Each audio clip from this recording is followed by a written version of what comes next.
I do like having deep conversations with people. And so I was able to reach people that way. And I always knew I wanted to build a brand.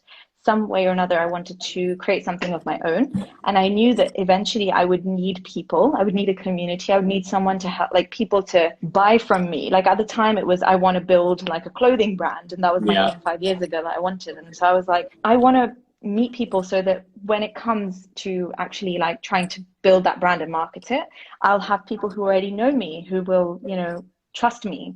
And so that thinking was already happening from years before. And so now, obviously, like I never knew I'd start a podcast, but when I did, I was like, okay, like there are these people that I could reach out to come on because they're really cool and they do all these awesome things. And that's the thing with being part of the creative space is also people are doing amazing things. Like people are incredible. Like it blows my mind sometimes to think about the fact that like I've met people in my life that are so cool. Hello everybody and welcome to another episode of Chai with Rai. Hi, I'm your host Rai and this is my show, my baby, my jukebox of hidden gems in which I reach out to working creatives in the entertainment, food and fitness industry, and we discuss all things from life lessons to politics to socialism, culture, history, the digital space and of course the industry itself. Now, like Gogglebox, if you've ever watched it, this show has all the banter but also meaningful conversations too. And I will also list all the information for the guests, myself, the live video version of this podcast in the bio. Make sure to check all that out and hit that subscribe button so you never miss an episode. Comment and share us in your TikTok stories or Instagram stories. Share us on the Twitter and spread the message of the show because your support really means a lot. And it gives all of the creatives that are on the show a bigger voice, a bigger hug of life. Today's guest is someone whom I have known for quite a bit, Mitali Dargani. Now, Mitali is the co-founder and the host of the podcast Brown Game Strong, the illustrator known as Aunty Doodles, and a multidisciplinary creative at heart for me. Even though she might be listening to this and be like, what? But yes, Mitali, if you're listening to this, you are. And why I say that is because this is what we discuss in this episode. This is such a vulnerable episode because we really dive deep into conversations surrounding mental health, anxiety, and having that imposter syndrome, feeling like you're never good enough. And we also discuss things like how the digital space can affect our perspectives on life by chasing this perfect version of ourselves. You know what I mean? We also get into how brands are built, the behind the scenes that no one ever gets to see, what the South Asian dance space in UK really looks like, in specific, the Bollywood dance industry in the UK. We also discuss performative activism and how to own up to your wrongdoings. Also, if I didn't mention this, Mitali works for Deloitte as a tech consultant, so we get into how she balances that with her personal life and the creativity, the business, and just sanity.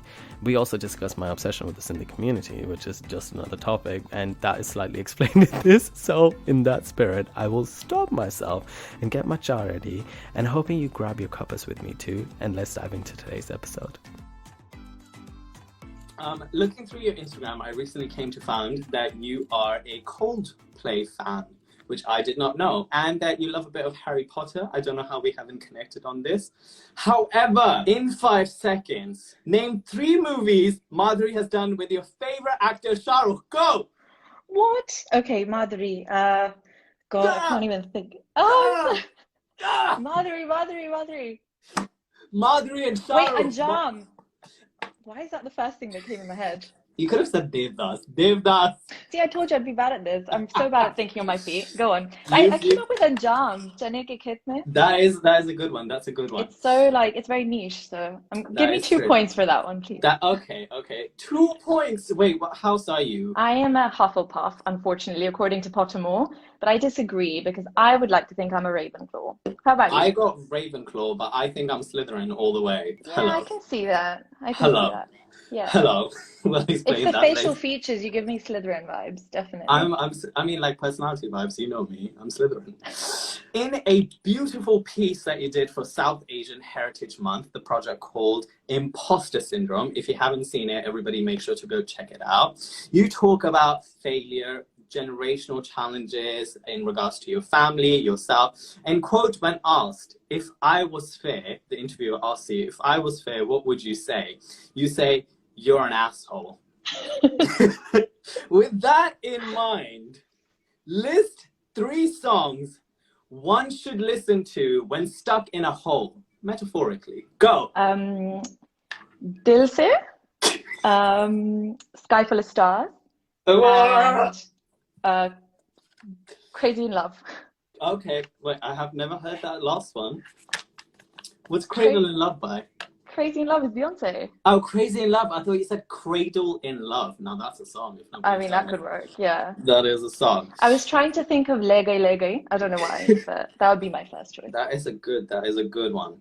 In your podcast, next question. In your podcast, Brown Game Strong, as mentioned before, you have an interview in one of the episodes with CEO and co-founder Akesh Mehta of Fable in Maine, one of his many businesses. Y'all catch up about imperial days and talk about entrepreneurship. He mentions how he used to sit in his father's meeting and used to learn lessons from them. And it's just a beautiful conversation. So with that in mind, list 3 spells from Harry Potter. Go. Expelliarmus, Lumos, and Avada Kedavra. Oh! Points to you. That's the fastest you've done. And additional one, Sectum Sempra. Sectum Sempra, if you've if you read the Half-Blood Prince. Mine is still Pietotum Locomotor. Protect Hogwarts. Man the boundaries. I love that one. Is that the one that McGonagall does?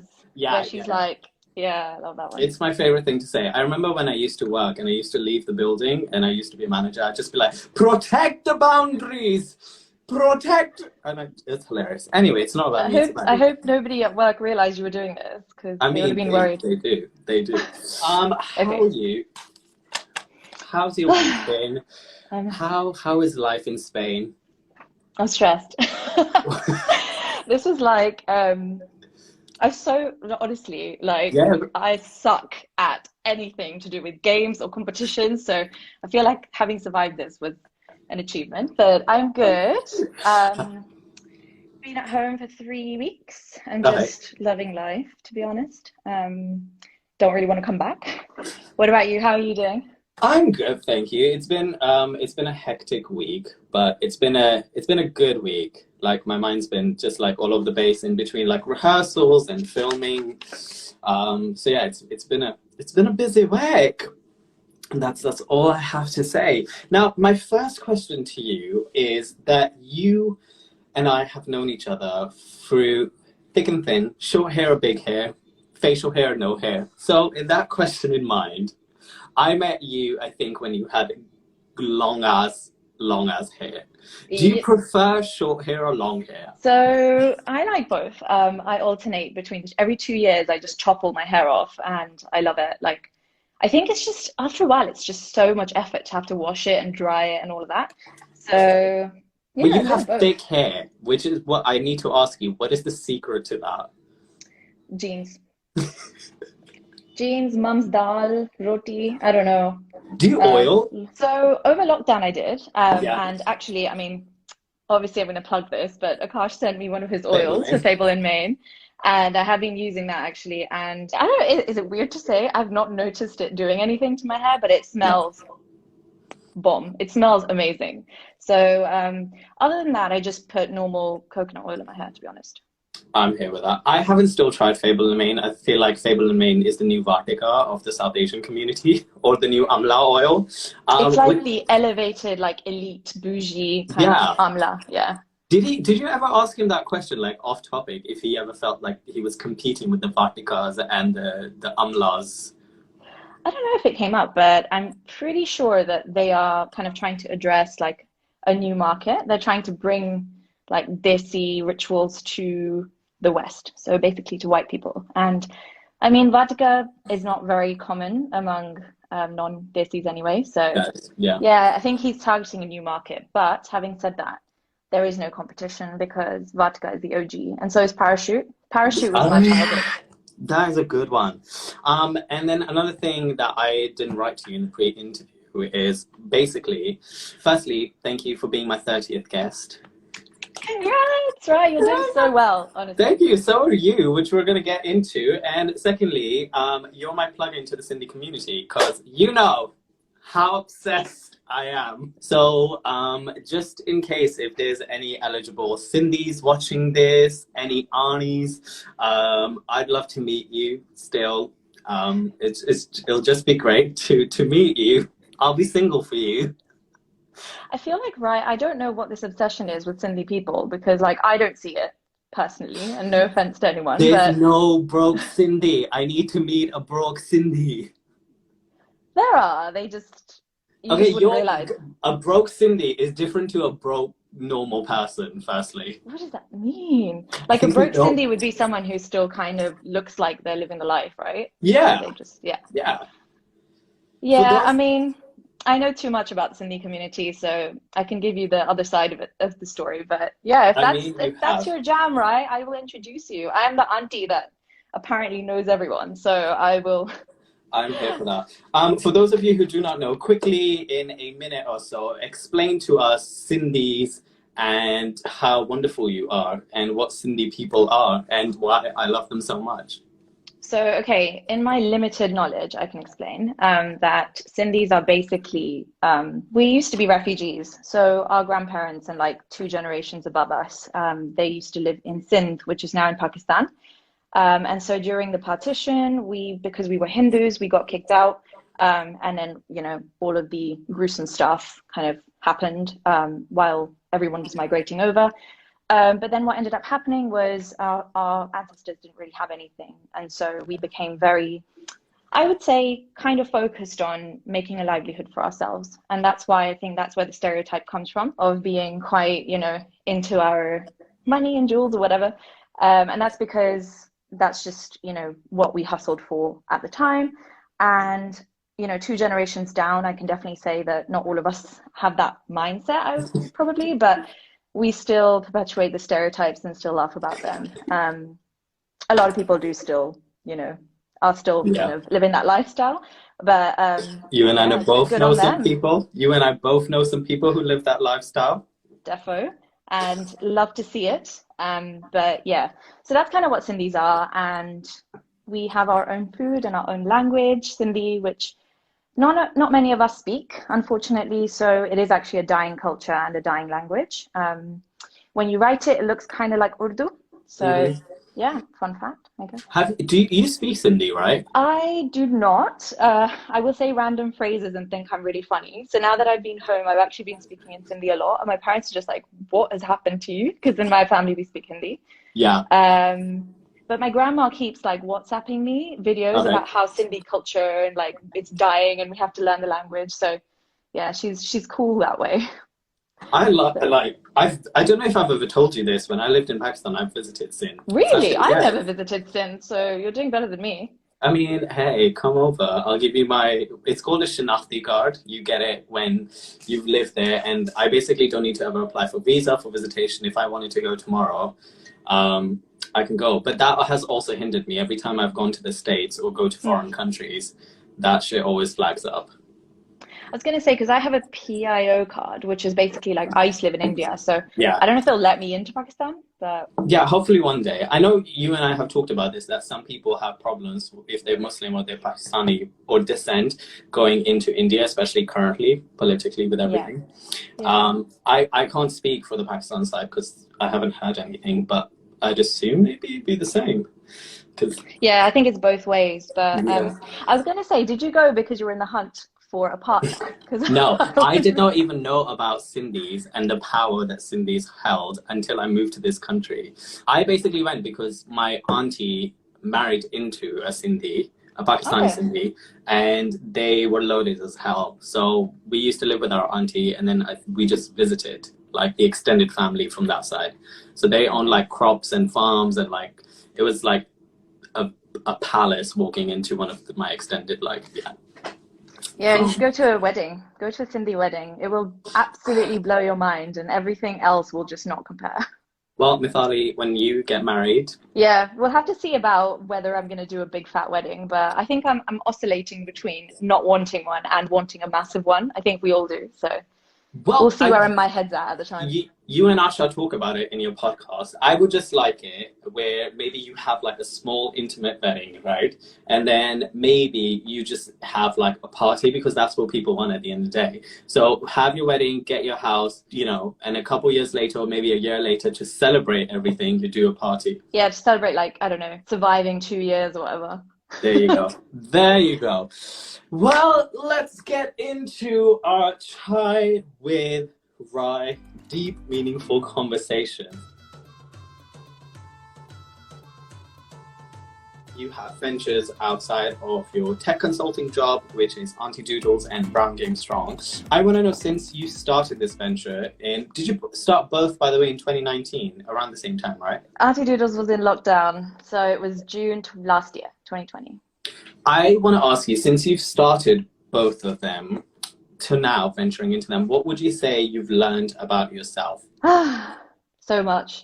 I think before I started them, I'm really grateful to Brown Game Strong, to be honest. I'm really grateful that everything aligned at the time and that, you know, Asha and I did it together, because if it was just me, there's no way I would have started something like that, because I just didn't have the courage. I didn't think I had anything valuable to say. Like, I've never really been someone who's like been in the creative arts from, you know, the get-go.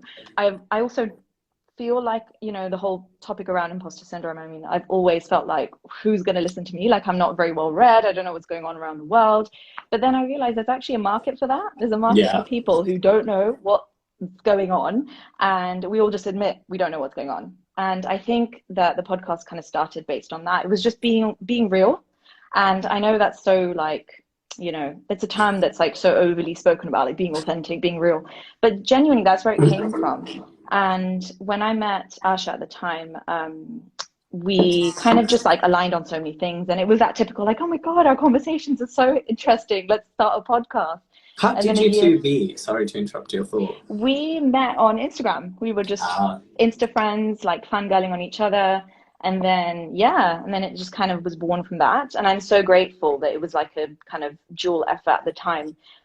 Because honestly, there's no way I would have done it. And I think it eased me into it. And then Aunty Doodles kind of was a completely separate thing. I did not expect to start a new page for it or anything. It was just, I'd always been really intrigued by art. And there are quite a few artists out there that I really admire that have been doing digital art for a while, especially in the South Asian community, like Bobby the Painter, you know, Hate Copy, and then ZHK Designs, who was on the podcast as well. I was totally screaming and fangirling when she was on.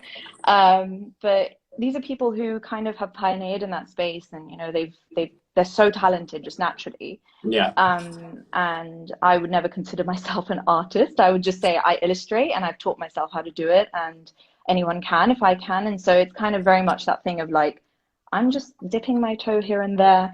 And what I learned from these two ventures was literally, like, people are supportive, and there will always be people who really back you. And you'll really find out who those people are, you know, who are always cheering you on. And it's so lovely. I mean, we always talk about, oh, you'll find out the haters, you know, you'll find out everyone who like really secretly hates you.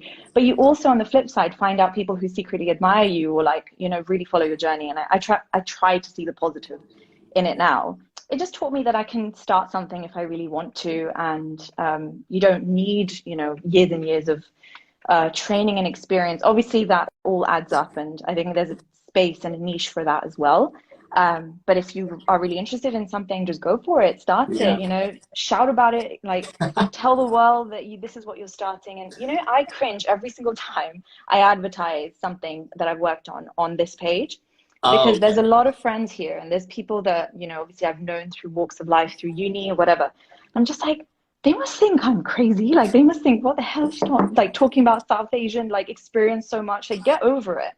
But I feel passionately about it. It was my experience, and it was how I grew up. And so, you know, I think that's kind of turned into these channels of expression. And I think everyone has some form of creativity in them. We just have to kind of tap into it. Even when I go out on walks with you and when we meet for like food and things like that, we talk a lot about mental health. So I know it's a personal question to ask, but it just popped into my head, which is like, how are you in that sort of aspect today? Like, where do you sit I think everybody has mental health, and if they didn't, then after COVID, they definitely have experienced it in some form. And I've definitely had my ups and downs with it. Right now, I'm in a very good space. I did therapy at the start of the year. I'm super open about it as well, because I feel like it's so like key that we don't kind of hush about it if we can, if we are comfortable talking about it. Obviously, if we're not comfortable, that's fine. But I honestly I think now I'm in a space where obviously I'm really like fortunate that I've taken measures to take myself out of certain situations that were triggering me, which like late 2020, I was in such a bad place, and I just kind of made decisions for myself, you know, to take breaks. And I've taken a longer break this year from just the stresses of life and work, and it's been so important for me. And so right now, obviously, I'm just completely numb. I don't feel anxious. I don't feel anything. I feel great. I wake up every morning and I'm just like, the world is a beautiful place. Obviously, it's not every single day, but it's a journey. It's a work in progress. And I think what's really important is just trying to recognize it when it happens, you know, when you're in a dark place, and letting yourself feel it for a little bit. Maybe telling someone about it if you feel comfortable, someone that you trust. So important. Like, I think it's just really important to have those pillars in your life that you know won't judge you, and that you can just go to when you're feeling really dark. And then therapy, like if you know, if you have the financial means to do it, then I think everybody could benefit from speaking to a professional. I don't think you have to be in a bad space mentally. And when I did therapy, I was actually feeling fine at the time. I signed up to it when I was like not great, and then when I started it, I was actually okay. But then by that point, I was actually working on some of my triggers, my tendencies, understanding what it was that was taking me to that dark place, and trying to just change my habits maybe, and recognize when I'm kind of getting there. So I think, yeah, right now, great, but maybe not so great in a few months' time. It will be okay. I think what's really nice, weird to say, but it's nice having gone through ups and downs in the past, because I recognize things now when they happen. I kind of notice patterns in my mental health, and when I'm sort of, everything's just like, I've lost control of my life. You know, I'm getting up, I'm not showering, or like, I'm not doing the dishes for like 3 days and stuff like that. Like, I just don't want to do anything. I don't want to talk to anyone or reply to WhatsApps. And when I see myself going into that space, I'm like, okay, right, reset. Like, you know, let's kind of try and gently ease ourselves out of this. So I don't know if that answered the question. No, it does. I think I'm just going to ask you this question before we move on. Do you think, I mean, firstly, I'm just going to point this out. I think, agree to disagree with me or not, but I think lots of people think therapy costs. There are lovely charities out there. If you look into them, I recently went through a charity as well to get a counseling session. So yeah, just know that there are tools out there. The second thing I want to say is, having gone through that myself, I now am at a space where I think I'm okay with being in the dark space. Do you think you're okay? Because there's lots of people that say you should take measures to not get there, or you should accept it. Like, what sort of philosophy or mindset are you in? Like, are you okay if you get to that space? It depends what the space is. So I think if it's a low space where you're kind of just like feeling dull and heavy, I can live with that. But when I get anxious, I get so tired. I mean, I used to wear a Fitbit, and I set it to like, it would basically like buzz every time my heart rate had gone up 30 minutes. And I remember I'd had a really stressful day at work, and my Fitbit started buzzing, and I'd been the whole day, but it was buzzing. It was like, oh, congrats, you're exercising. I'm like, no, I'm not. I'm anxious. Like, it was really just horrific. But yeah, that's basically it. So I get tired when I'm anxious, so I don't like it. Let's switch gears and let's talk about dance. The thing that brings us joy and the thing that stresses us out. Do you remember when we first met? I asked you this question. I want to say it's at a workshop. I know how we met. Do you want me to tell everyone? I think we met either at a B-Funk workshop or at a Chase workshop. And either of those workshops, I don't think I made a good impression, because I don't make first good impressions. I'm a dick. I'm a complete dick. I didn't like you, Ryan. And I generally like people. I try to. Basically, what happened was, you were running that workshop through Absolute, and I turned up and like didn't know anyone. It was quite nice, but I obviously, like, we were about to enter the studio and I introduced myself and I was like, hey, I'm Mitali. You're like, hey, cool. 2 seconds later, Chase walks in and you're like, hey, Chase. And then you like introduced him to everybody. And then when you came around to me, you were like, oh, I don't know who she is. And I was like, I'm Mitali. I just met you 2 seconds ago. Like, this guy's a dick. And then since then, we've just become friends. I don't know. I guess that's how the best friendships happen, right? You just Yeah. hate each other or Um, don't know who the person is in your case. I mean, true. To be honest with you, I know you interviewed Nisha, and I was a dick to Nisha the first time I met Nisha. So if you ever ask her, like, I was a literal complete dick to her. So that is, I think that's one thing that the dance industry does. Like, it makes you sometimes, when you get into companies, there's this mindset that is set that you're the best product out there. So if you look to this person, like, this person is like this, or their company represents this, or if you meet a dancer outside, this is that. So I definitely had to work through that. But we're going to talk about dance. Firstly, tell me this. How is your relationship with dance today? Okay, I love this question because I think dance is just, it's my meditation. And I always say this, it sounds really woo-woo, but genuinely, like, there are very few things in life that really get me in a state where I'm completely in the present. And, you know, I spoke about how, like, I was in a really low place last year. I read this book called The Power of Now, and, you know, I'm sure some people have heard of it. Also very cliche, but genuinely, it changed my life. And normally these books don't. But this one, because it just kept hammering in my head that you have, like, it's only the present that exists. The past does not exist. The future does not exist. It's just right now. And none of Yeah. us live in the present, like, hardly ever, unless Yeah. you're, I don't know, doing some kind of high adrenaline junkie kind of sport, and then you're living in the present. Or if you're dancing. So for me, that's what dance is. It just puts me in a space where I can't feel anything negative. I can't see the past or the future. I'm just there doing that thing. And honestly, you know this probably even better than I do. Like, so, sometimes in class environments when you're dancing, it's not fun, right? You're kind of like really on edge, like, oh, I look so stupid. Look at that person, they're smashing it, blah, blah. But when you're doing that dance for the 30 seconds, you're not thinking about anything. You're just doing it. You're focusing and you're like, I want to just live in the moment.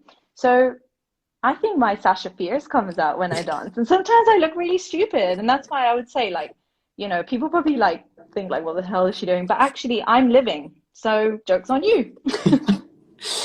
Let's quickly get, because I don't know your other than is Imperial how you started, and then you slowly got into it, or you were dancing prior to? Because I know in Sindhi balls, like having assisted in one of the Sindhi balls, that is a massive thing of the community. So, like, just quickly, like, walk me through your journey. I know you did Kathak intensives as well, and you've done like heels stuff, and you regularly trying to go as many classes as you can. But yeah, let's just quickly talk about your dance journey.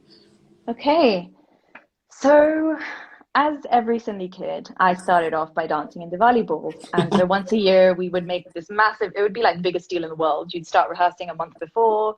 You'd like go get all your outfits and like jewelry and everything. It was like a whole thing. You were like so proud of it. Nobody's watching the actual They're a performance. You just want- production. Sindhi balls are a production. They are production. They are, but people are generally bored during them. Like, they're not great. Like, the actual like talent, I mean, obviously we're kids, so you know, it's fine. But obviously everybody walks on stage thinking they're like the bee's knees. They're like, oh yes, I'm going on. And you're like 5 years old and like basically just like wiggling your arms around a bit. So that was my experience and I loved it. So I did a few of those, and then I used to dance in my room. And I remember I'd shut the blinds, I'd shut my door, and I'd just like put like, I think it was Dil Do Pagal Hai, and I very clearly remember it was like Dholna, it was Le Gai Le Gai. I used to dance to those. I think I just had that one cassette that just kept playing. And so I just lived my best life, you know. I thought I was Karishma. And I'd honestly like never thought that I'd end up doing the things I do now. Never thought I'd have the opportunity to. But then I moved to London and discovered like Bollywood dance, Bhangra, started competing in that. I wasn't great at it, but I loved it. And like, that's all that mattered, you know? And there were people that genuinely blew my mind, that some of the people who were in the same team as me had been like training since they were like 5 because they'd grown up in the UK and they'd had these opportunities, whereas I was kind of just like this bedroom dancer that's just like there, you know, like just thinking like whatever, what am I even doing here? And then when I had a bit of a break after that. I had to leave the Bhangra team because it was taking a toll on my uni studies. I would have failed my degree if I had continued that. So I had to stop, and it broke my heart because I knew if I'd done that extra year, I would have gotten a lot better. But I just knew what I had to do, and I was like, you know, my degree is the reason I'm here.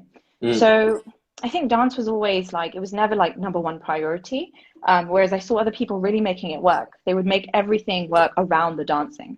And then I joined a company when I started working, and that was a very interesting experience because it was very, very, I mean, I'm not going to name any names, but it was hardcore. And that's what a company is like, right? And I'm so grateful to it because I think that set the standard for me. I was like, okay, so that's what it's like being part of a company. Great. And you're not always like spoken to well, or you're not always treated the best, right? But that's just how it is in the industry. And, you know, everybody goes through that rite of passage.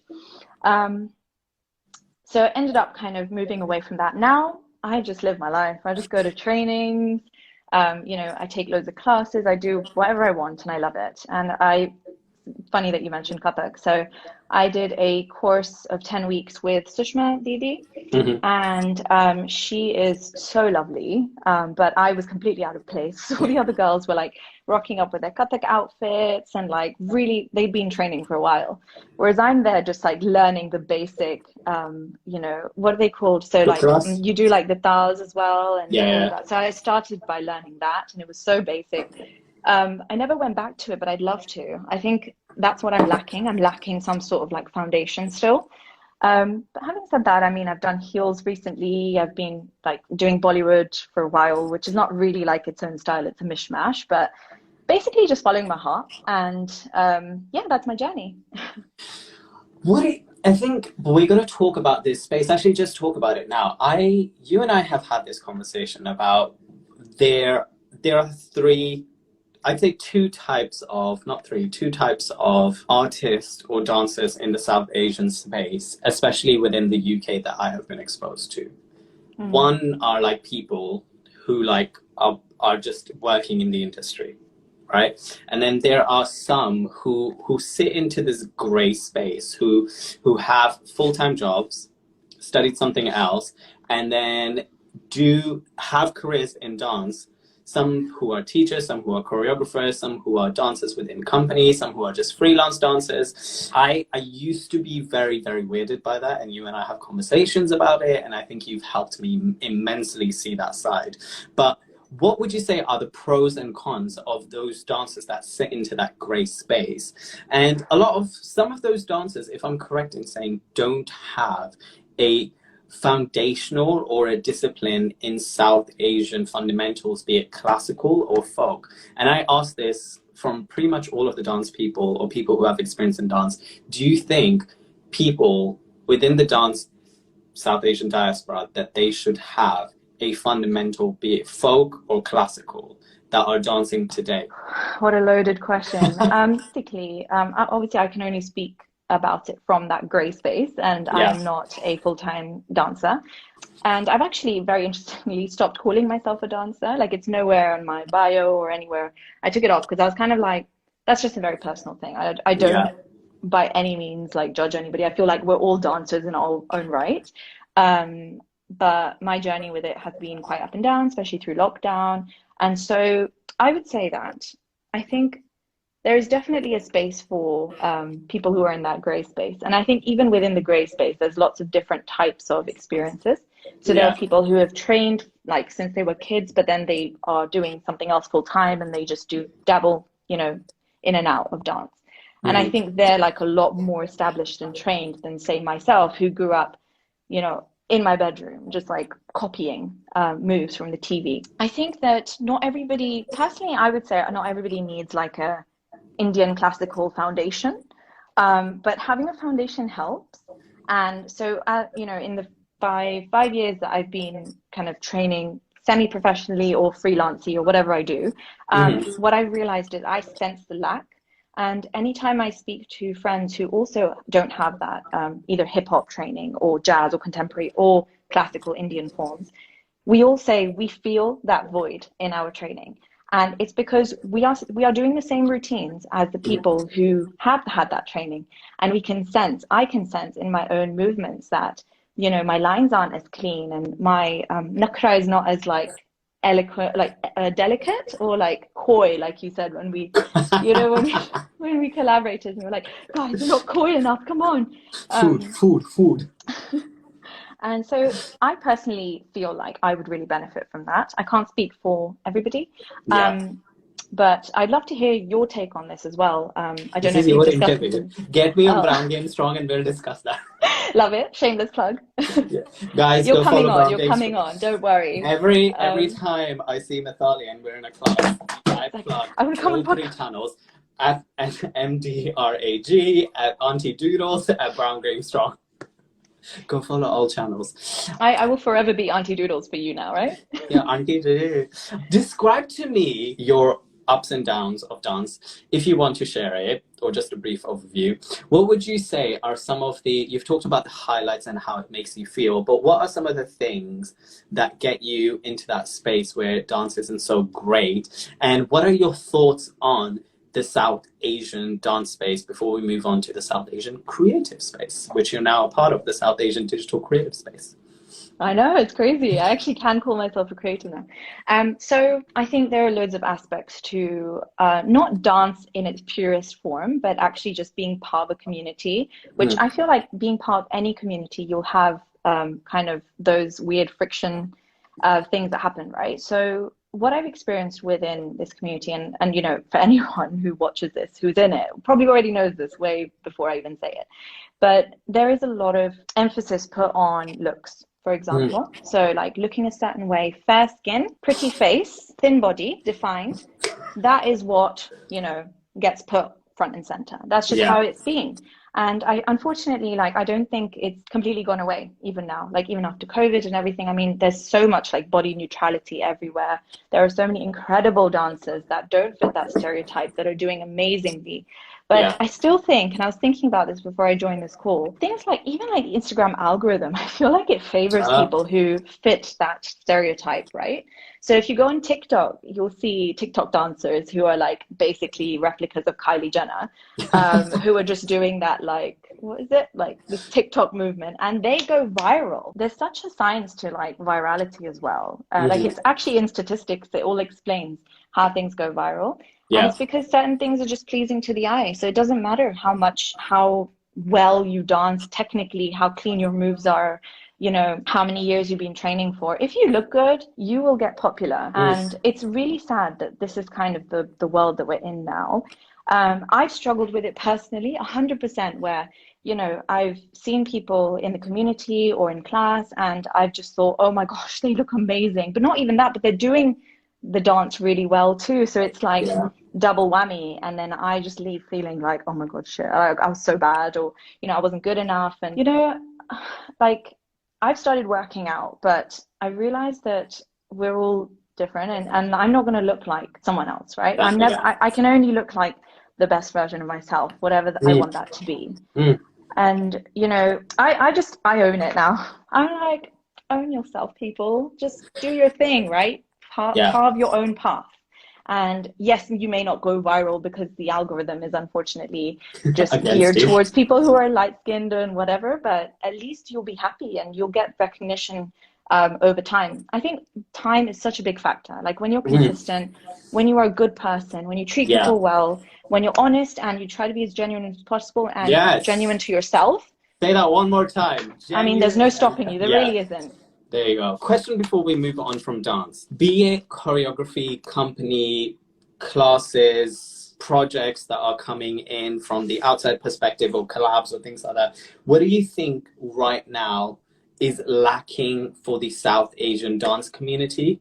And what do you think is working within the South Asian dance community? I think what's lacking a little bit is it's equality. It's giving everybody a fair chance. And I feel like even now we're in a space where if you're already quite popular, you're already quite famous, people want to work with you. You know, if you put out loads of content, people are like, damn, this person's good. I have friends who are incredible dancers who don't put out very much content. And I've known them for years, and I'm just like the perception is so skewed, you know. It's just like they're not getting the same opportunity. Or again, going back to like the physique, maybe like certain people don't fit that like exact cookie cutter shape, and so they're not getting the opportunities. And I think there's a lot of conversation about collaboration, which I agree is happening. It's getting better, but I still think people aren't 100% keen to collaborate very genuinely even now. I don't know, it's something I felt where people aren't, you know, like I said, like not giving everybody a fair chance or not noticing everyone. It's always like the same names that keep coming up. It's the same people, and it's generally people who are already quite out there. And maybe there's loads of reasons as to why that is, and you know, they are obviously amazing, but it's just I don't see that playing field being even. And what's become even harder after COVID is the fact that now suddenly, like, we know, you know, dancers across the Atlantic. We know like all the dancers in America. We know the dancers in India. So it's suddenly like, wow, like, am I even going to stand out ever? Like, am I ever going to do something that's worth watching? Because there are people who are so amazing, and, you know, like all the attention is on them. So I think whenever I'm trying to think about putting out a new piece of content, I've had, you know, the concept in my mind to create a project solo, which I keep putting off because I'm just like, it's going to be shit. It's going to be shit. But I'm like, no, I just need to do it. Like, I just need to, it doesn't have to be perfect because done is better than perfect. Yeah. Cliche as that sounds. But yeah, and what is good about the community, I would say, is that it is getting there. I think there's a lot more collaboration now than there was probably 5 years ago. I think I'm seeing a lot of collaboration among companies now, which, you know, I think on the surface seems like a really great idea, and it's something I've not seen done before as much. So yeah, and people generally are like a lot nicer. I don't know, like everyone's really nice in the community, at least like when you talk to them. People are quite supportive and stuff. So I just think it's like the work in progress. We could always be better. And let's move on to Brown Game Strong. Now, it came around in 2019. You and Asha started, okay? Then I love, by the way, the single episode, which is like an update. I was like... it was an agreed between Asha and I, by the way. Where does the name come from? Because I couldn't like hear where the name came from. And how are you finding the change now? Because you haven't talked about it. How are you finding, since it's been a while since Asha hasn't been a part of the show, but like, yeah, how are you finding it now? How was it when you started it? All of that jazz, and then we're going to get into the creative digital spice. All right, so Brown Game Strong we were brainstorming at the time, and we were just like, like playing around with words. We were both brown. We were both brown, yeah. So we had to put brown in it, right? I mean, I've had my my ups and downs with the word brown, and I've definitely thought back to it now and thinking, I wish I could just change it all now, because I don't really want to focus just on brown or like the color brown. But at the time, it was a play on words on eyebrows. So you know how you have brow game strong? So we just were like, oh, brown game strong. Like that works really well. And both of us have relatively thick eyebrows. So you're just like, we kind of used that and capitalized on it. So now what brown game strong means, and I always ask all my guests this, it's what you have strong game in. So I bring on people who have just strong game in stuff like we all do, and they just happen to be part of the Desi community abroad. So it is focused on the diaspora, but there are listeners in India too, and we try to kind of just bring about new experiences, because what I found, and I think this answers one of your questions, so at the start the podcast was very much just two gals just chatting, talking about body hair and all the stuff that I love the waxing situation. I was here for it. And then the aunties judging and like body image, all of it. I mean, I have a mochi right now. I don't know if you can see, but yeah, it's great. I love it. Love my life. I actually embrace the hairiness now. But I mean, we had hair in parts of your body. It's not socially acceptable in Spain to have hair, like all over your back. And I've heard, I had hair on my back. I had to wax it. Okay, funny story. So I would go to a waxing lady here in Spain, and I'd get my back done. And on the receipt, it says men's back wax, because they don't even have it as an option for women. Like, that's how bad it was. I was traumatized. But anyway, I embrace it now, and I don't even care. Yeah, exactly. I got It's amends. evil. That is evil. This was like 10, 15 years ago. Things have changed now a little bit, I'd Oh, like to think. So yeah, we had conversations about just everything. But what we realized was, I think we got in there at the right time because there were a couple of podcasts out there talking about this stuff already, and they were a very well couple. established. I mean, no, this was like 2 years ago, Oh, okay. in the South Asian community and talking about these issues. There were a couple that were really well established, and I didn't see very much in the UK. Mm. And so I was kind of just like, yeah, let's go for it. And then lockdown happened and it all blew up. And so at the same time, Asha then said she'd like to focus on her modeling more, and because she's full time, self-employed, and it's different, right? When it comes to obviously thinking Yeah. about making money and stuff, because we weren't making very much money with the podcast, whereas I didn't have to worry about it because I had my salary. And so for her, it made sense to kind of step back. And so then I had a choice of whether to just let it, end there and then, and we just have our 6 or 7 episodes and that's it, or we could give it a new identity. And both of us agreed that it would be a good idea to give it a new identity. And I'd already had some practice with editing and stuff, so I was kind of like, okay, I can maybe take this forward. Oh my gosh, I was terrified, right? If I tell you like how terrified I was. I mean, a podcast is a lot of work, and you know this, You right? And plug it. I'm What is it that you anchor what every episode, guys? Anchor FM, yeah. So Yeah. actually, it's a little snippet that I get paid for every episode. Sometimes, every time someone listens to that bit, Oh. it's like the tiniest amount of money. But yeah, so yeah, Anchor is really good for anyone who wants to start one. But I think I was just like, what am I going to say that people are going to want to listen to? It Yeah. was that whole thing again of like, I'm just one of the people, like I'm not special in any way. But then that's when we agreed that actually we've always wanted to bring guests on. This is the perfect opportunity. I'm sick of talking about myself. Nobody cares about me. So let's bring guests on. And it was a great opportunity to make friends, which Yeah. I'm sure you feel this as well. Like you really connect with people, across the world. Yeah.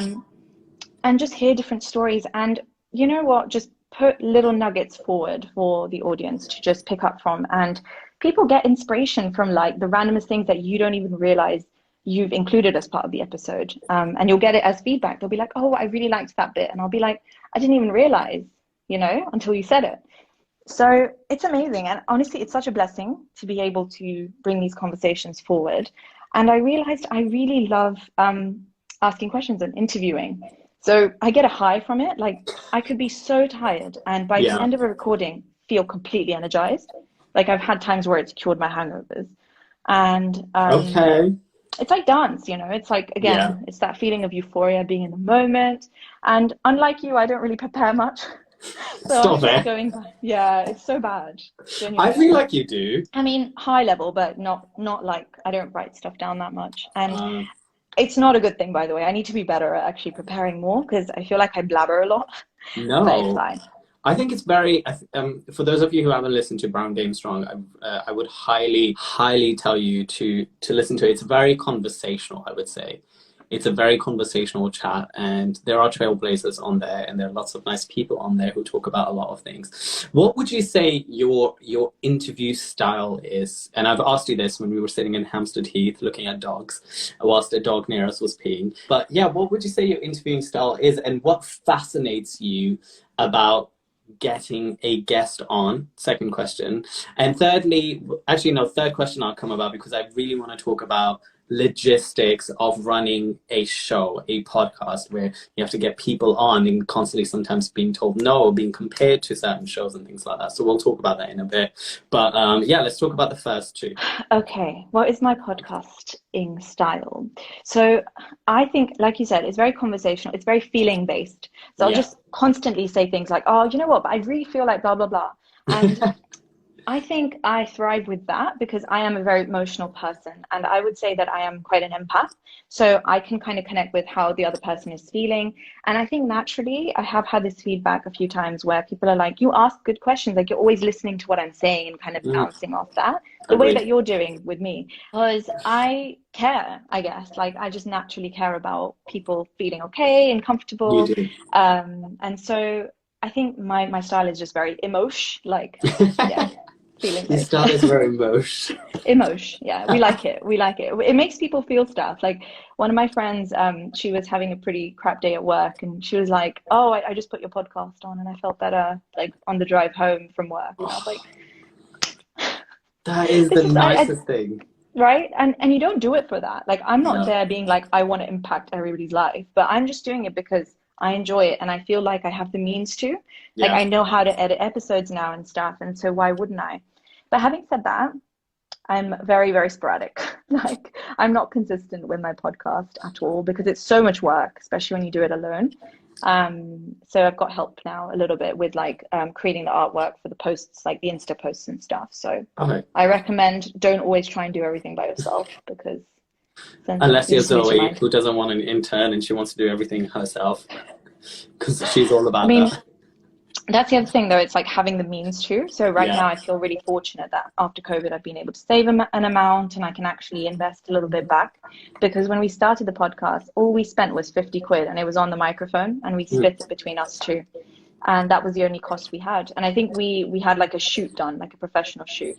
Apart from that it was free to create, and so yeah, it's I don't know, like yeah, just make it work. However, whatever that looks like for you. A lot of the conversations are done over the phone though, and like on Zoom Yeah. and things like that.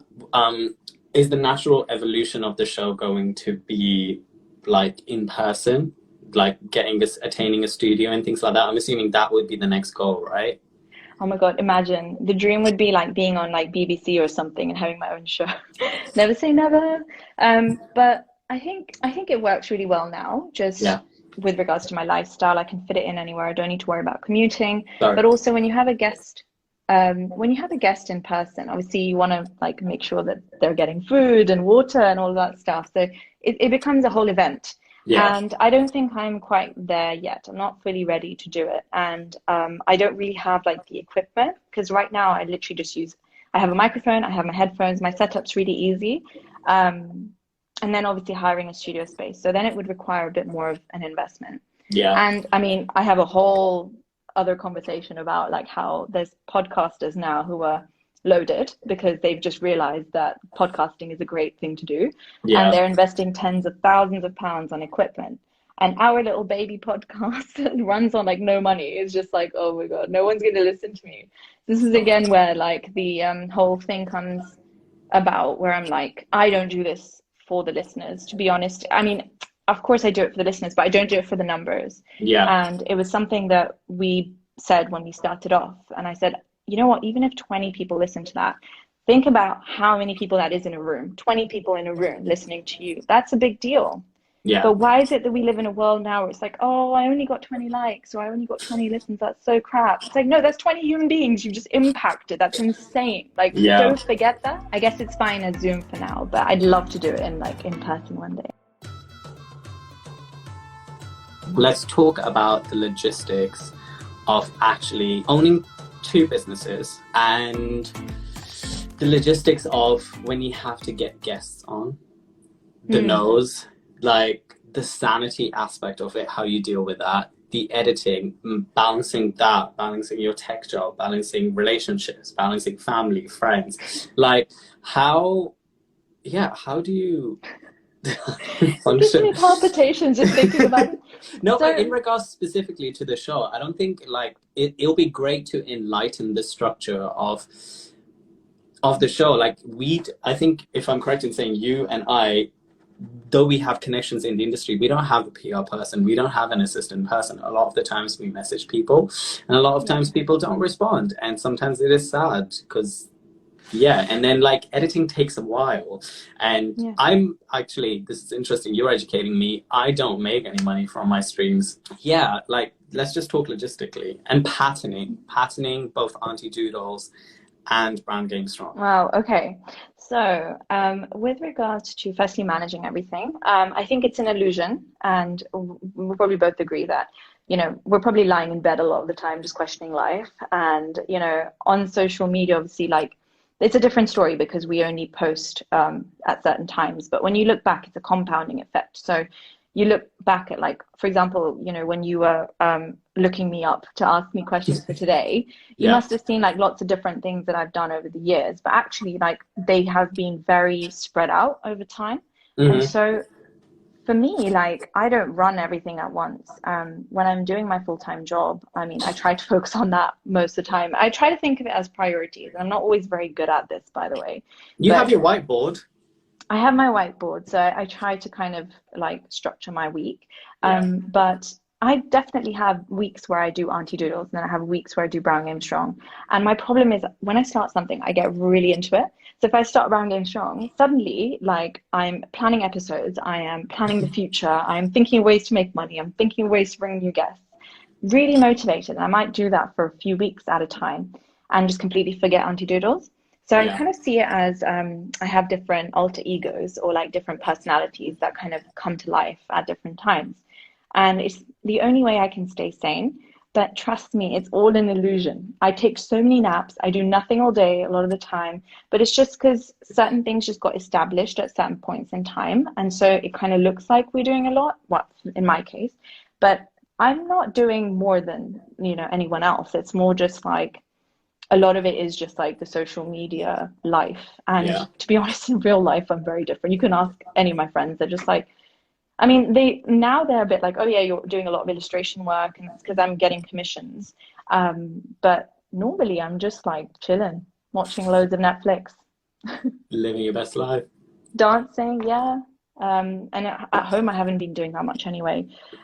With regards to, what was the other question? The logistics of running, like getting guests on, patterning, Brown Game Strong and Aunty Doodles, turning it into a profitable and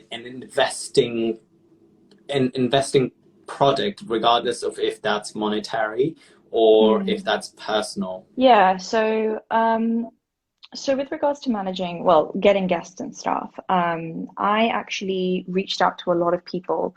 When I knew I was going to be turning this into an interview podcast, I had 2 months where I just sat down and I went through kind of almost like the lead conversion process. So it was like, you know, I had my leads, I had like the list of people I wanted to reach out to. And I was very ambitious. Like I had people that there's no way I could have reached out to or would have even checked my DM. And then, but I just put it anyway, because I was like, just be ambitious, whatever, like reach for the stars. But I had like a whole range of people. So it wasn't like, oh, let me get all the people with big platforms or like people who are famous because I want the clout. Like it was never really about that, because I don't know them in person. So it's like, it would be a lot more just kind of robotic, or like a bit harder to have those conversations if you don't already know them. So I actually reached out to a lot of people that I already was friends with, or that I had met through the community. And what was really nice is, over the years, having gone to loads of classes and stuff, I actually I used to speak to people in class, and I'd like make friends, and just over time you get to know the community. And I've had times where people have been like, why the hell is she talking to everybody in the studio? Like, or who does she think she is? And I've had friends who thought this about me.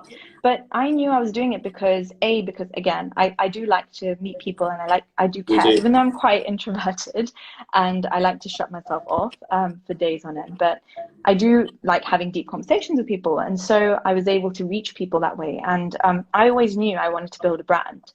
Some way or another, I wanted to create something of my own. And I knew that eventually I would need people. I would need a community. I would need someone to help, like people to buy from me. Like at the time it was, I want to build like a clothing brand. And that was my aim 5 years ago that I wanted. And so I was like, I want to meet people so that when it comes to actually like trying to build that brand and market it, I'll have people who already know me, who will, you know, trust me.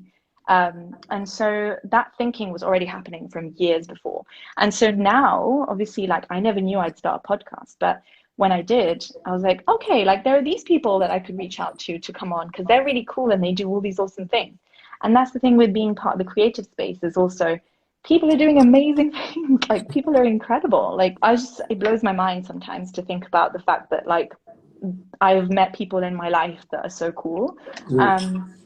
So it was very organic. And honestly, like the people that I already knew and I'd nurtured those relationships over time, they were the most responsive. They replied to me straight away. They were like, of course, like it sounds amazing. They've been always supportive, always like, you know, sharing it and stuff. Not that I would be offended if they didn't. I have been offended in the past. We're all human, but yeah. So that's been the best. And actually, like reaching out to people I don't know has been a lot harder. And I can sense that the conversations have been a lot. Like it takes some time to get into the rhythm of things. Having said that, I have always voice noted through DMs, because when you send a voice note with nothing else, chances are people will listen to it, because they'll be like, "What's this?"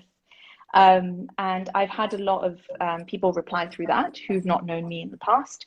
Over time, also the page has grown to a point now where people look at it and they think, "Oh, this is quite cool. Like let's listen to the message or whatever." So I don't send emails, I just DM, and I'll just see what happens. And then I have an initial call with them, and it's like a proper podcast. Like we talk for an hour about life, just get to know each other. And then by that point, they're already comfortable with my style of talking and stuff. So when we do the recording, I'm just like, dude, you have nothing to feel nervous about. So I try to make them feel comfortable at all stages. I see it as a lead process, and I've learned this from work, from consulting. You have actually. As I know, since I used to work in Deloitte with you. Of course you did. That's a whole other story. The best story ever for those of you who do not know. One day I will tell you. Let's talk about Aunty Doodles and how that came to be. Were you just literally one day doodling, and then you were like, "Oh, people call me Aunty, so I'm Aunty Doodles."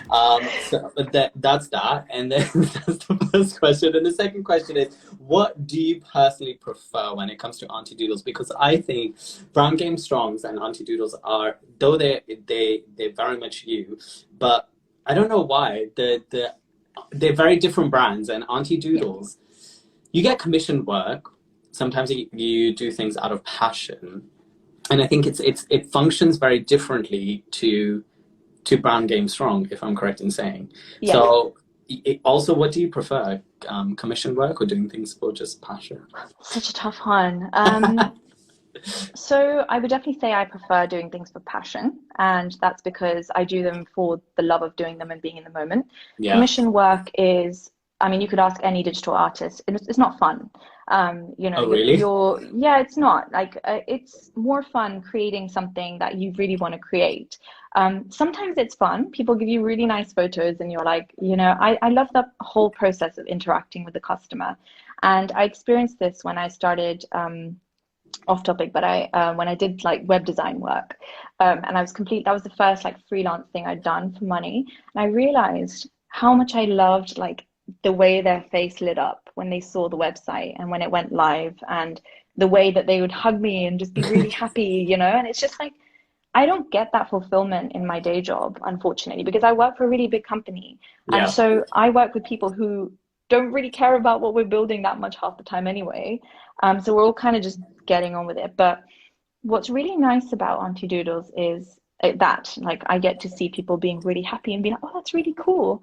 But for example, today I had a client who, so I finished a commission, I sent it to them like 2 days ago, and they messaged me back today being like, "This looks nothing like the photo. Can you change it?" And I was like, okay.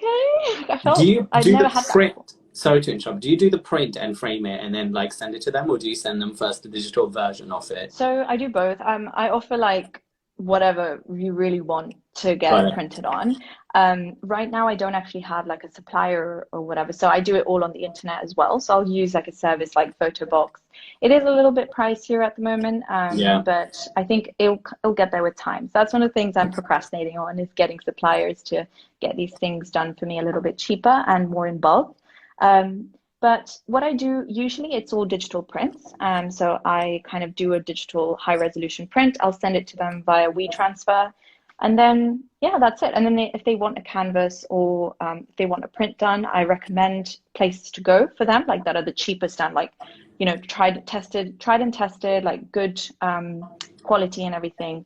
And they can go do it themselves. Or if they'd rather I do it for them, then they just give me their address and I just do it. So yeah, it's just like I've done mugs recently as well, which has been really fun to do. Can you do me? I got Devani sent me Chai with Rai, which is in there. Devani's such a babe. She sent me a mug as well with like a little Brown Game Strong thing on it, and it motivates me so much. So I always have it next to me whenever I'm like doing podcast stuff. Which one do I prefer? I like them both. How can you choose between your babies? I would definitely say like Brown Game Strong is a little more established. I mean, obviously it's still like growing, but it's really interesting because I had someone message. I do get sometimes like podcast people messaging me and being like, hey guys, like let's collab. Like your page is so cool. You guys are doing awesome stuff. And I'm like, I'm a gal. I'm not guys. I'm one human being. I'm trying to do everything. But I'm not complaining because I've chosen to do it as well. So I'm really grateful that it's getting noticed and that people are enjoying it. Not that I try not to think about like the numbers, but you have to after a certain point. Like, unfortunately, if you want to get more opportunities, you do have to start thinking about kind of growth and in that sense, because that's just how social media works. How do you think about that, by the way? For somebody like, even like myself, I do this and I don't think about monetizing it at all. But then I have people like you sometimes who give me advice on like, I should do this, or I should like, in order to do this, I should like maybe promote and do X, Y, and Z. But how do you get to that space? And do you think you needed to do it? Like, could you have just done it for the sake of just doing it without? I think it depends on personal priorities. So if you are looking for ways to make more money, and if that is a priority for you, then there are opportunities. And I think it's that whole thing of like, it's such an illusion that there's only X amount we can make from something. Like, I don't think there's a ceiling. You can kind of just keep pushing and finding new opportunities, getting like promotions. For me, with regards to promotion, so I've not really promoted the podcast apart from this anchor thing that I did recently, which is just like one click on the thing. So it didn't take very long to include that. But I had, for example, a company in the US reach out to me for Brown Game Strong to advertise their dating app. And it was a dating app that was solely based in the US. No, it was called Mochi. Okay. And they're advertising in a lot of places and they're really great. But they're based in the US, and most of us are based in the UK. Like the listener base is 80% in the UK because I can see the stats and the analytics. So why would I advertise a US based platform to most of my UK listeners? It doesn't, it's not authentic. And if I just did it for like, I don't know, 10 quid, 20 quid an episode, I'm just like, that reduces that, you know, the connection or the relationship that I have with my listeners. Yeah, I think they appreciate the fact that it's not riddled with adverts, to be honest. But if, you know, there were to be an advert in the future that I include, or like some kind of sponsorship, I'd want it to be something that I really like and that I use. So Dishoom, if you're listening, I will happily include you on the podcast.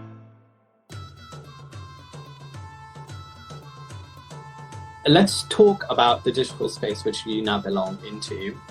How do you find, I know we briefly touched on this and you said it's a great medium to meet international people, it's a great way to connect, to come across things, but how do you feel now you fit into it as a digital creative, which both of your platforms are, and what are your thoughts of the South Asian digital creative space? Honestly, they're so different. So if I were to look at Brown Game Strong, the podcast community is insanely friendly. Like, people are so nice. I think some of them are bitchy behind your back, but it's okay.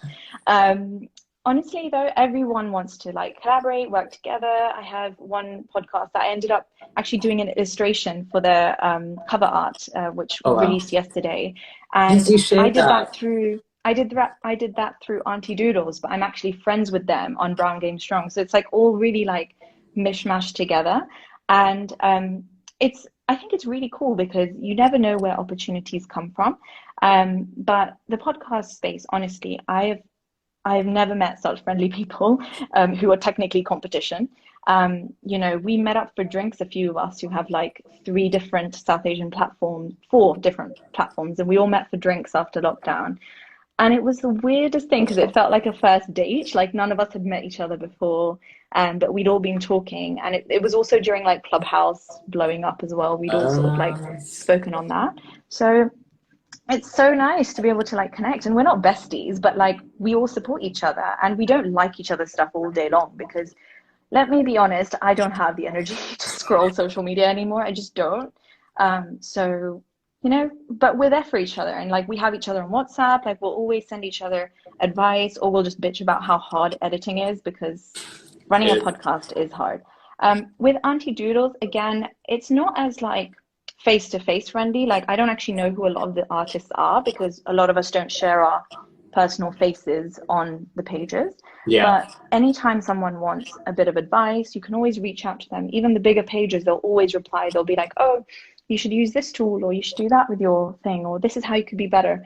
And so I've honestly, like, out of dance, podcast, and art, I would say podcasting was the friendliest, then it was art, and then it was dance.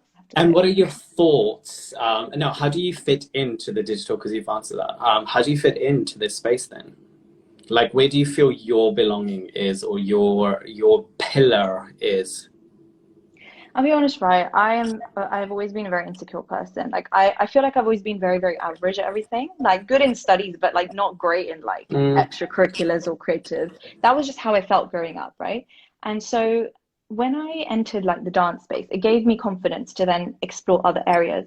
And now I literally see it as just, I'm in my own lane. Yeah. And I don't know if that sounds cocky or whatever, but like, just carve your own lane. There's no competition, because how many people do you know in the community doing 3 or 4 different things? You will know some, but not loads. Like, the crowd keeps decreasing as you start going further and paving that path. And it's not because I want to be great or like special or whatever. It's because I'm so scared that I'm going to be crap if I try and go dance full time, or if I try and do illustration full time, because there's a million other people who are better than me. But I can just do my own thing, you know? I can be like happily average in like a few different things. So I feel like that's where I stand. And that's also why I felt the need to create a website for my own personal brand, because I realized that a lot of people who buy from me, who buy the Aunty Doodles and stuff, it's because they know me. Like 90% of the people are people who are like, oh, Mitali does this, so let me reach out. And so even though my face isn't really shown on that page that much, it is usually my friends who go to that, or who are like, oh, you know, can you do this for me? And yeah, it's kind of worked out that way. If you take away your support of your family, friends, I love asking this question, by the way, because you know why I asked this. If you take away the support of your family, your friends, your circle around you, your grit, your personality as a person, and I know you've had hurdles, but if you take a lot of those things away that make us who we are, would you continue to do what you are doing today? No. No, because the reason being that my friends and family are the ones that have given me the confidence. Once I've started something, they've been the ones that have like been my pillar and encouraged me to keep going. They're like, don't worry, you're doing amazing. And I think if I didn't have that, genuinely, I would have been like, oh, this is bullshit. Like, I wouldn't have continued. Like, genuinely, I don't know what I would have done, to be honest. So if I didn't have friends and family, then it's confusing. Like, what would you do if you don't have anyone around you? I mean, hey, you gotta think about What's the best answer you've gotten, by the way, in this? I'm curious. Lots of people have said no. I'd say like about 80 to 85% of people have said no. Only 2 people have said yes, because they have said that they haven't had the support of their family, they haven't had the support of their friends, they've suffered lots of setbacks, and they're still continuing to do what they love to do because they've tried other things and it doesn't make them happy. So this is where they are, which I do think, like, in your way, I think your family is very understanding, and you have a very supportive friend group. But you've gone through stuff in regards to where you talk about it on your podcast, like about 48 jobs said no to you in your interview phase, or you just didn't get to the next phase, and you've had negative experiences in dance, and I'm sure through being in the digital space, but you're persevering and you're continuing to do what you're doing. But yeah, I find it interesting always, where it's interesting that being creative, the main things that we need are support and confidence, and if you take those things away, you have a very, very rocky foundation. There's very few people in the world, I think, who have the courage to keep going even when they don't have any support. You know, you think of like those pioneers, like the crazy people back in the day who like invented all these laws of like, I don't know, like relativity and all this stuff. Oh my God, I should know more physics than this. But people didn't believe them at the time. They're like, you're crazy. This is not real. Like, the world is obviously flat.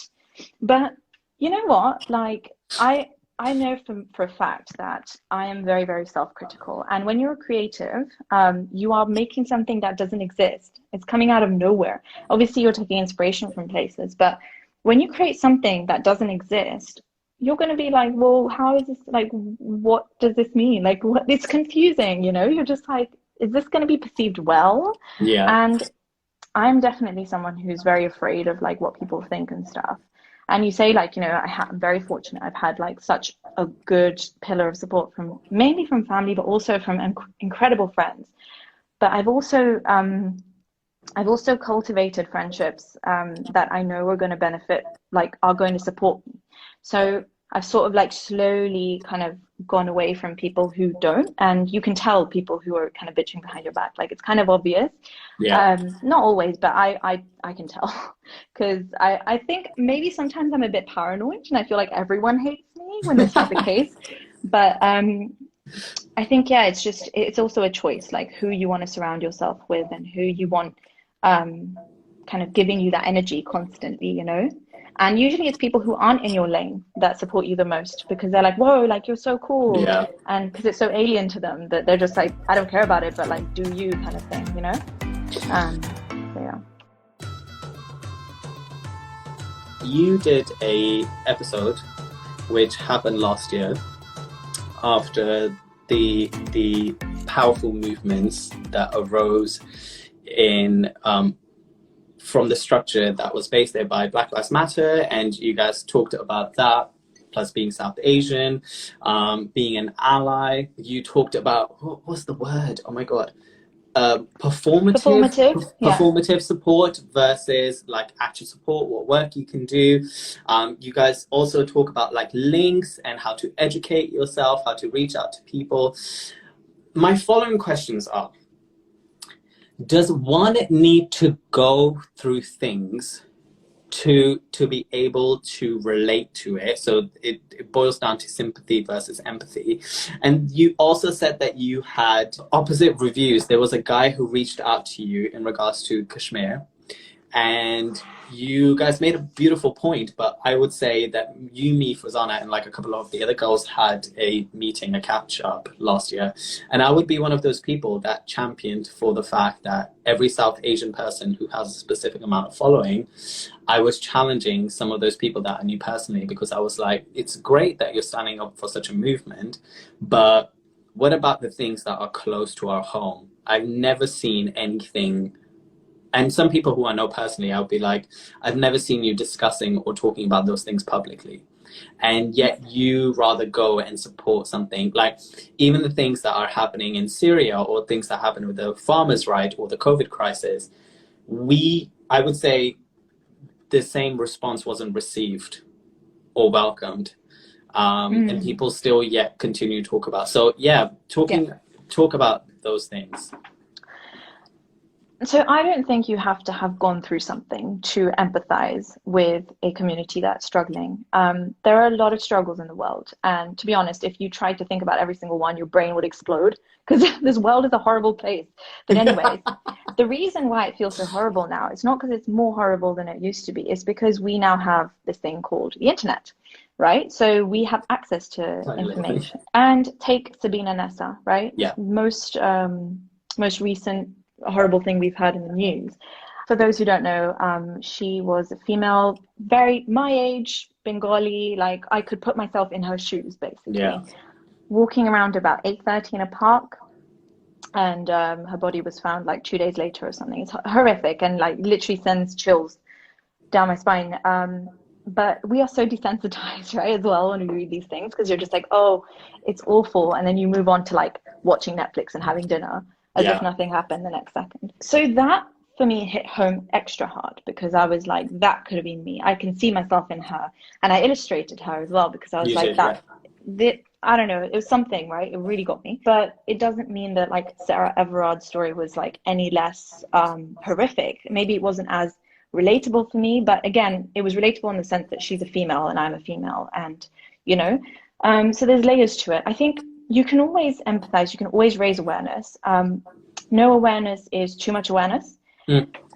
During like last year, VLM, I have very, very weird I have weird feelings about how I behaved last year.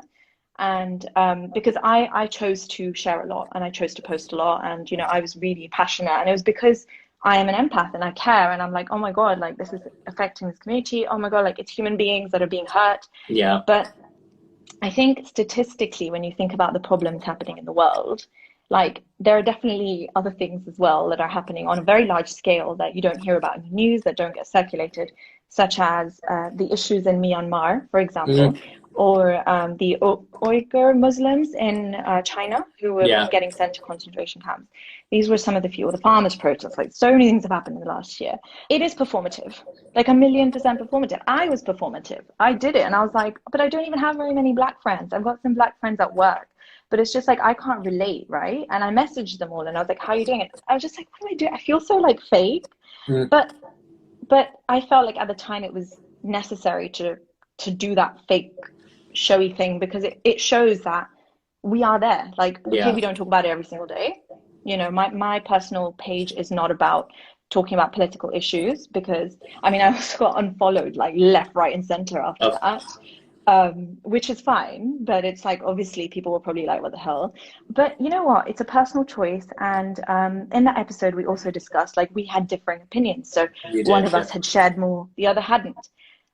What's most important is how you're behaving in your vicinity, like around your parents, the conversations you're having with them, with your family, with your friends, the kind of debates you're having.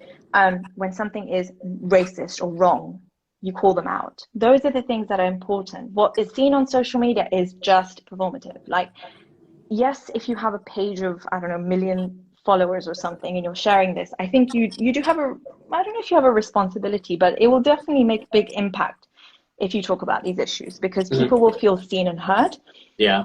Excuse me. And also people who don't know about it will hear about it. So, yeah, I think it's a personal choice, but ultimately it's about being a better human being inside. And I mean, I was racist when I was growing up. We all are with Desi. Like, which Desi isn't racist growing up? Like, that's all we know. Yeah. But now I'm just like, yeah, I'm trying to be better every single day, and I'm probably not perfect, but we're getting there. We are into the game section. Oh, that was such a beautiful place to end it. It's such a weird thing to switch to this, but we're going to switch to it. The games are called Sip a Chai or Play with Rye. So you sip your chai if you don't want to answer, but you play with Rye if you want to answer. Guess what I have in my mug? Nothing. It's Pani. I have cha. Okay, this is easy. Quickly, rapid fire round. Okay, ready? Go.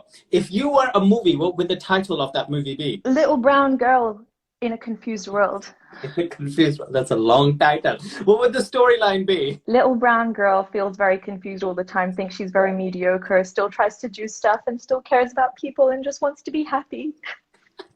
You sound like, Mean Girls. Oh my God, yeah. That's where I got it. I just want to eat cake. What was it?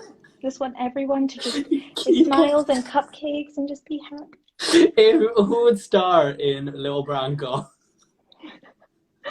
My mom and dad, for sure. Okay. Me, a dog. Like, I love dogs. Probably you. Probably Devani. Anissa, Hamim, Trish. Anissa, Hamim. Yeah, everyone. Yeah, bring them all. Okay. Part of my life. No star, yeah? No star.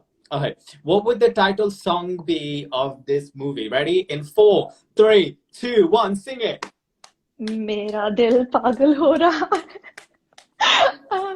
I don't know, it'd be some kind of English Hindi fusion, like, I'm feeling so exotic, like Priyanka Chopra's. Oh, I'm getting down, I'm so excited. Or like, in my city, but I'd be like, in my feelings. If you were a fashion trend or a clothing item, what would you be? Palazzo pants. Oh, okay. Airy and no chafing. Okay. If you were a food, what would you be, which you're going to have in a bit? Pani puri. Pani puri. If you were a dessert, what would you be? Kheer with a bit of chocolate and Nutella in it. And walnuts. Because we brown and we Asian and we Western and, got to make it all. Nutella Spanish, by the way? Nutella is Italian. Italian, okay. If you were to drink, what would you be? Coke Zero. or Nibu Pani, actually. Oh, a masala Coke. I'm a masala Coke. Masala Coke. If you were a plant... It smells like sulfuric. Dude, we can go Dishu when you come back. You know how I used to be Dude, people anti-Dishu? hate masala Coke and I love it. People are like, oh, it smells like a poo. I'm like, no, it kind of does, but it tastes good. It tastes, poo's good for you. Exactly. If you were a plant, what plant would you be? Oh, I'd be my plant, Jerry. He's a monstera cheese Alright. plant. And If, he's like taking over the whole flat. So, yeah, I haven't been to the flat in a while. I should come. oh yeah, yeah. If Yes, if you were a color, what color would you be? I'd be purple. Deep Uh, purple. Deep purple. Best and worst / most overrated and underrated. Best and worst advice given and taken. Quickly. Best advice, live, laugh, love.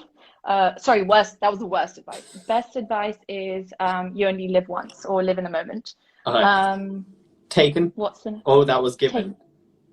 Oh, sorry. Yeah. One is taken. So, okay, I did not understand that. It's okay. So live, laugh, love was the worst advice I've ever heard.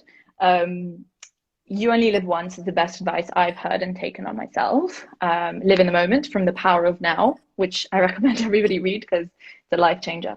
Best advice I've given, I give shit advice, especially relationship advice. I said which I used to best give advice. Best. Just say best.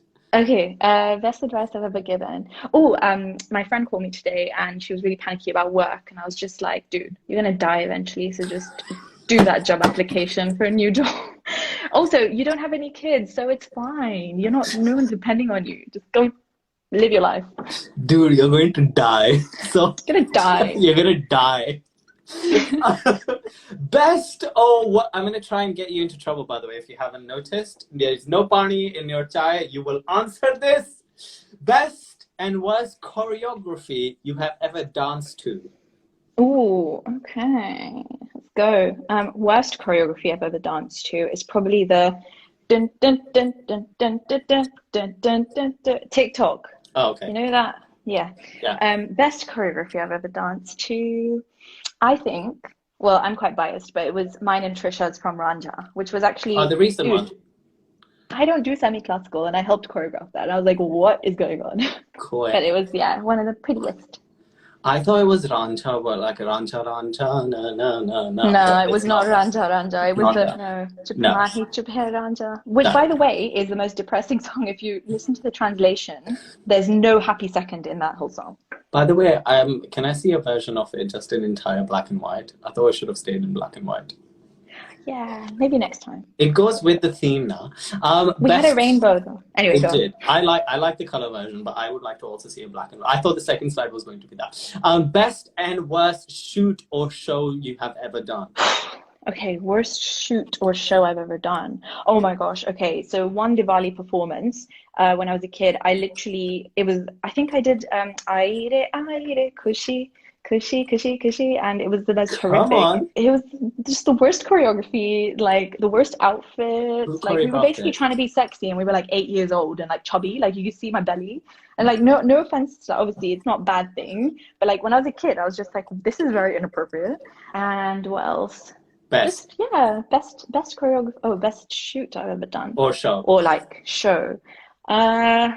Okay, it would have to be Diwali on the Square with Krupa, because that was a lifelong dream of mine. Best or worst costume. Worst costume, Kushi. I mean, do you want me to say something more recent? No, you can say what is kushi that you have worn, not like somebody else. By the way. One. Yeah, that one. Yeah, I think it was when I was doing Diwali. I don't think I've had a bad costume as a grown up. I always have great Solid. costumes. Exactly. Oh, I make them look great. Best or most overrated and underrated actor. Okay, overrated actor Salman Khan by far. Underrated actor Aditya Roy Kapoor. Aww. Best or most overrated or underrated TV show, theater, or film. I'm here. I'm just putting the tables on. Overrated show, Friends. I like Friends, but shows. I don't know. Mitali, thank you for coming. Bye now. Bye. This was my whole plan. No, I do think Friends is a little bit overrated. It's great, but it's overrated. And then what was underrated show? What's it called? Schitt's Creek. Schitt's Creek is so good. Oh my God, David. David, Alexis. I'm a little bit la la la la la. Or when Moira, when she's like, ah!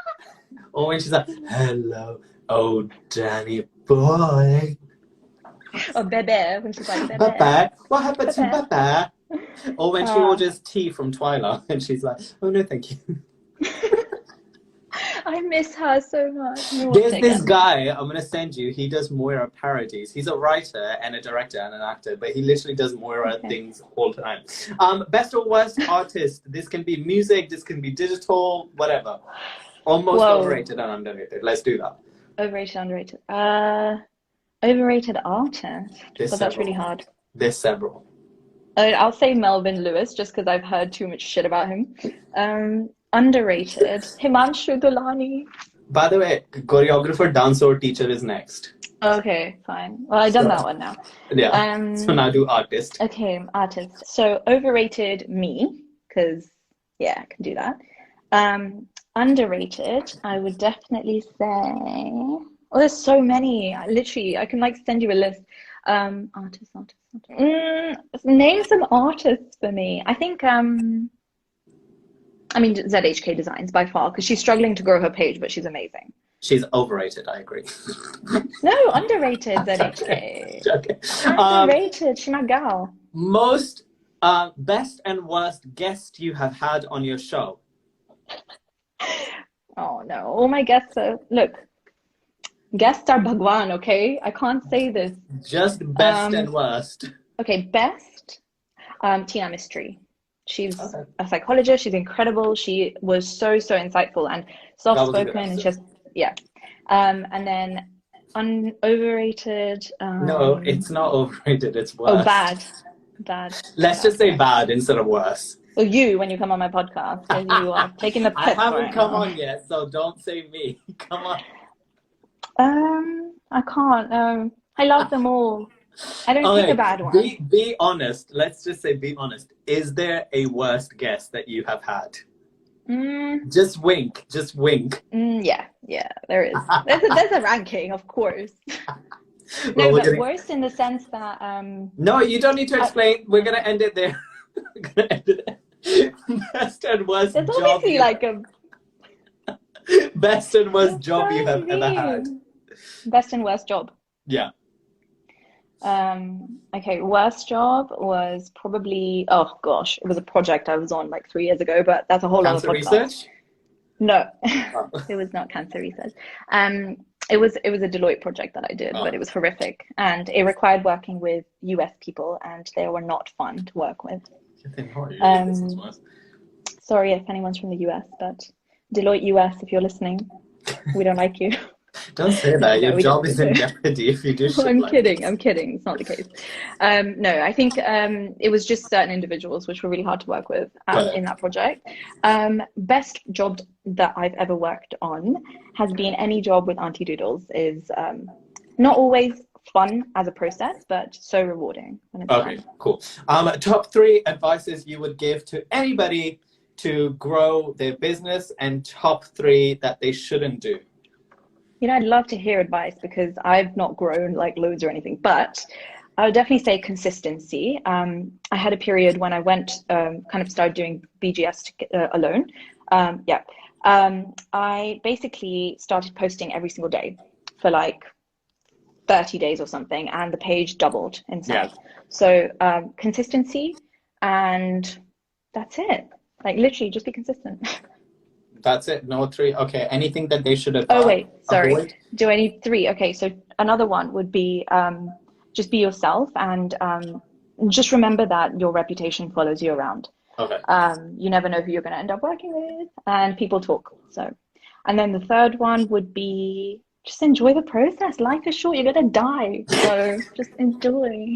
Okay. Any things that they should avoid? 3 things that one should avoid. 3 things to avoid. Comparison. Do not look around you too much. Number 2, burning out or like not taking breaks. So definitely take breaks. Take 5 months off if you need to. Number 3, trying to do everything by yourself because it's not possible always. This section is called What Would You Rather? Kuch bhi chalta hai. I'm going to name you some friends, okay? And give you scenarios, and you have to choose between them. Who would you rather?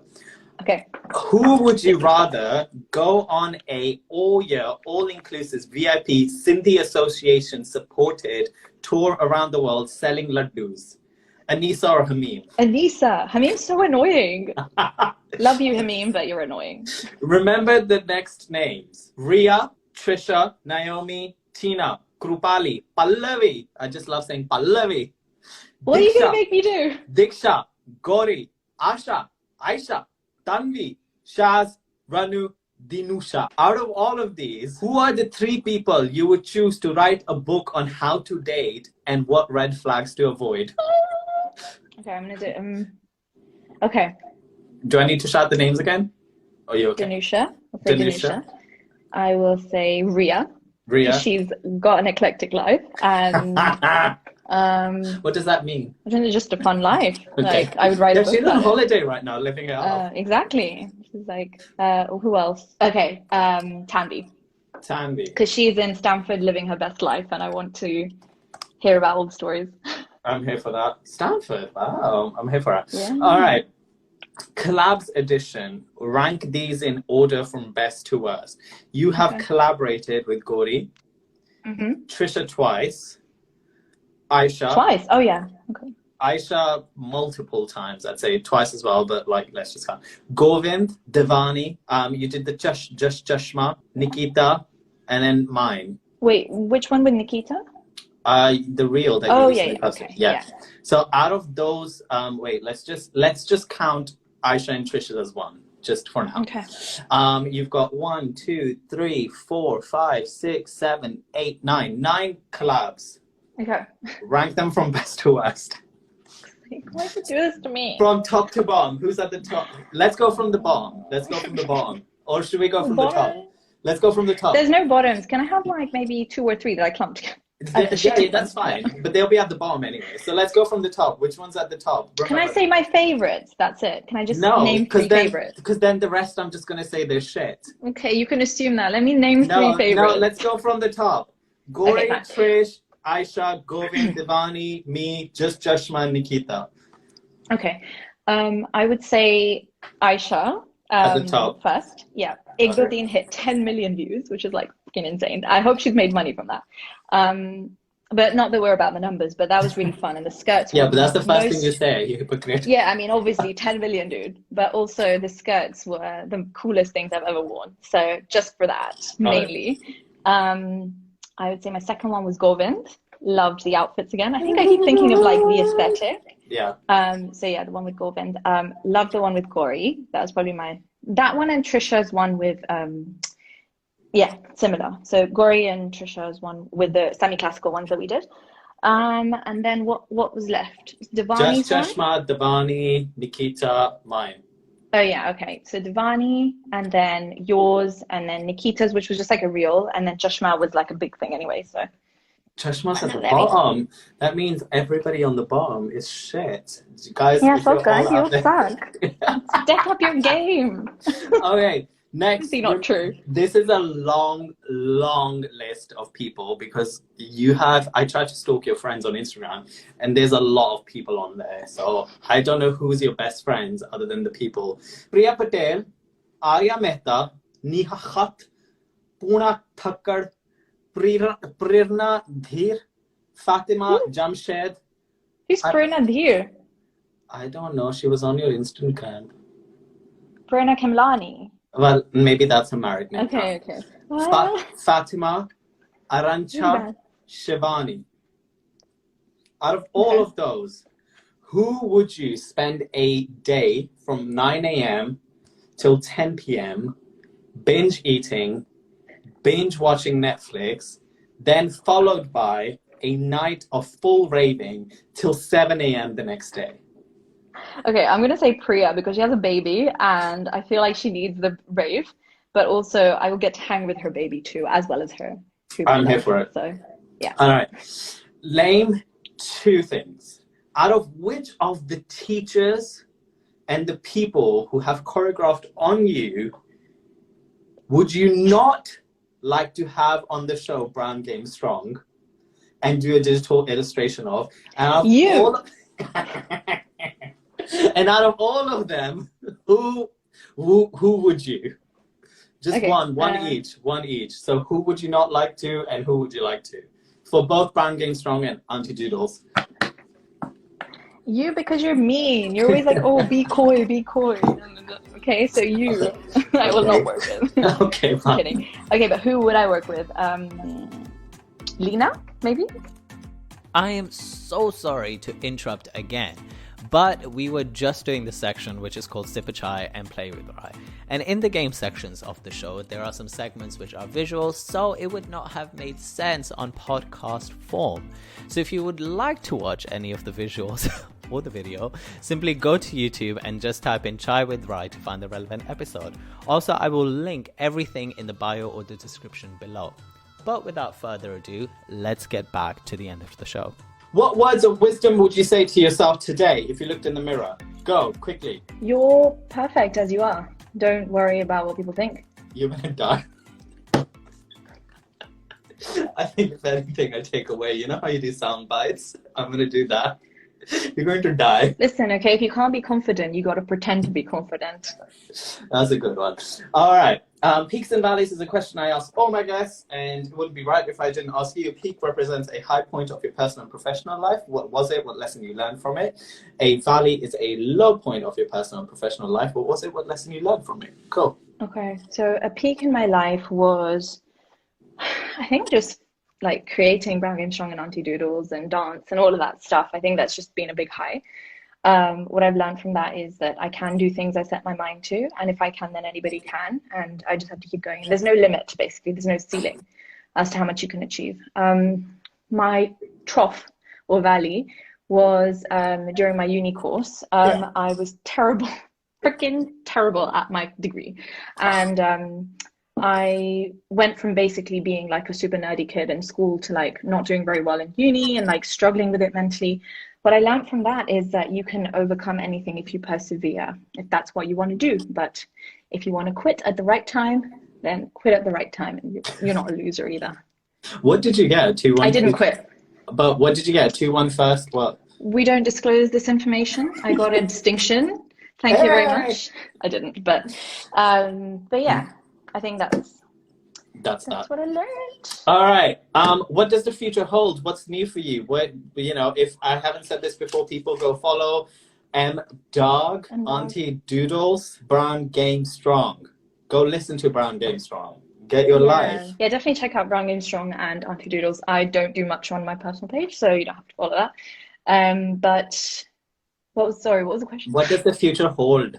Oh, I have some exciting guests on the horizon and people that I want to bring on that no one would have ever imagined. So hopefully that will happen in the next couple of years. And monetizing, starting to monetize a substantial amount from the side hustles would be amazing. You have a beautiful question which you ask everybody on your podcast, Brand Game Strong.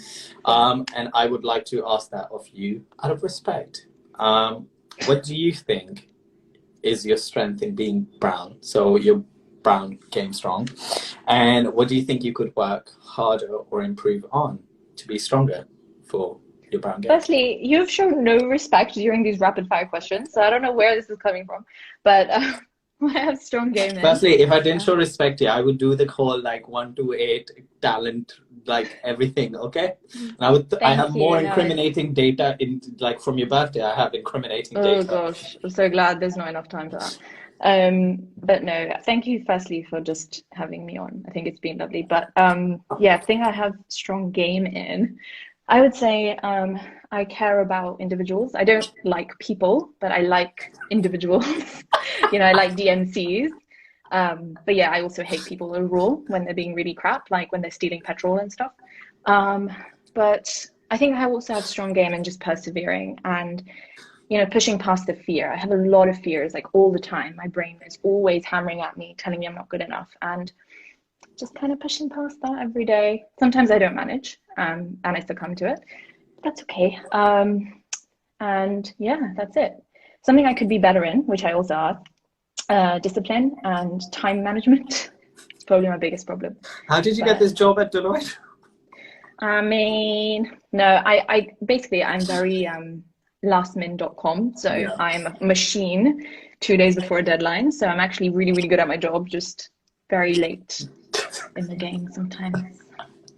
And since the show is called Chai with Rai, what is your favorite type of chai?